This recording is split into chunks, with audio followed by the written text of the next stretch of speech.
की बात हो रही, 1 मिनट में 70 से 72 बार धड़कता है। तो हृदय का जो धड़कना होता है, यानी कि जिसको हम लोग कहते हैं हार्ट बीट, क्या बोलते हैं, हार्ट बीट बोला जाता है हृदय का धड़कना। तो हृदय का धड़कना का मतलब होता है सिस्टोल और बायस्टोल, सिस्टोल सॉरी, और उसको होता है डायस्टोल। अब सिस्टोल और डायस्टोल का मतलब क्या हो गया? सिस्टोल का मतलब होता है प्राकुंचन, क्या बोलेंगे, प्राकुंचन। और डायस्टोल का मतलब क्या होता है? अनुशीतलन, क्या होता है? अनुशीतलन, ठीक है। सिस्टोल का मतलब होता है प्राकुंचन और डायस्टोल का मतलब होता है अनुशीतलन।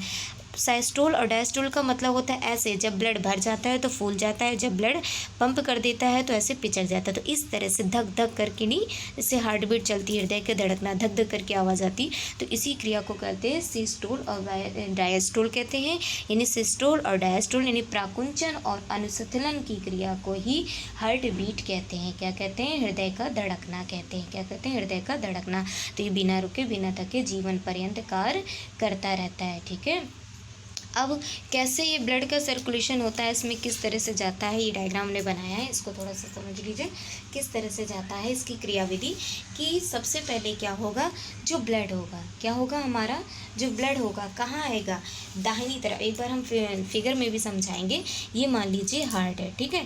तो हार्ट से क्या हुआ, ये शुद्ध रक्त आया, ठीक। कहाँ से आया? शुद्ध रक्त, सॉरी, ये अशुद्ध रक्त अंगों से आया। कहाँ से आया? ये अंगों से। देखिए अशुद्ध रक्त जा रहा है, किसके पास जा रहा है? हार्ट के पास जा रहा है। किसके पास जा रहा है? हार्ट के पास है। तो ये अशुद्ध रक्त कौन ले गया? सिराएं ले गई। कहाँ ले गई? हृदय के पास। कहाँ से लाई थी? अंगों से लाई थी और हृदय के पास ले गई। अब हृदय से क्या किया, जो हमारी अशुद्ध धमनी थी, कौन सी धमनी थी? अशुद्ध धमनी थी। अशुद्ध धमनी कहाँ ले गई? फेफड़ों के पास ले गई। फेफड़ों के पास क्यों ले गई? क्योंकि फेफड़ों में ब्लड को शुद्ध किया जाता है, शुद्धिकरण के लिए ले गई, क्योंकि यहाँ पर ऑक्सीजन की मात्रा होती है। तो ऑक्सीजनेटेड यानी डीऑक्सीजनेटेड ब्लड को कहाँ ले जाया गया? लंग्स के पास, यानी ऑक्सीजनेटेड ब्लड में चेंज करने के लिए। तो यहाँ पर शुद्ध होगा। जैसे ही शुद्ध हो गया, तो यहाँ पर शुद्ध होने के बाद कौन, जो हमारी फुफ्फुसी सिराएं थी, वो शुद्ध रक्त को कहाँ लाई? हार्ट में लाई। कहाँ लाई? हार्ट में लाई। और फिर दोबारा हार्ट के माध्यम से, यानी किसके? धमनी के द्वारा हार्ट से कहाँ पर आ गया? अंगों में आ गया, ठीक। तो हमने क्या कहा था? धमनियाँ शुद्ध रक्त को प्रभावित करती हैं और सिराएं अशुद्ध रक्त को। लेकिन यहाँ पर जो फेफड़ों तक ले जाती है अशुद्ध रक्त, वो ले जाती है फुफ्फुसी धमनी।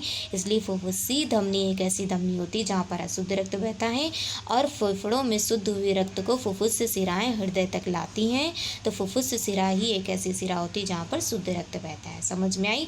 कि अंगों से सिराएं ले गए हृदय के पास, और हृदय से शुद्ध होने के लिए फुफ्फुस धमनी ले गई फेफड़ों के पास। फेफड़ों से शुद्ध हुआ ब्लड फुफ्फुस से सिराएं फिर से ले आई हृदय के पास, और हृदय से जो शुद्ध ब्लड था उसको ले आया कौन? धमनी हमारी ले आई, और कहाँ पहुँचा दिया? अंगों में पहुँचा दिया। तो इस प्रकार 2 बार ब्लड गुजरता है हृदय से। कितनी बार? 2 बार। ब्लड का सर्कुलेशन कितनी बार होता है? डबल बार होता है। कितनी बार होता है?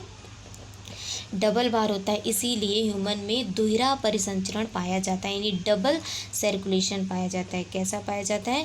डबल सर्कुलेशन पाया जाता है ह्यूमन में। कैसा सर्कुलेशन पाया जाता है? डबल सर्कुलेशन पाया जाता है। तो ये बात तो किसकी हो गई? क्रियाविधि की हो गई। ओके।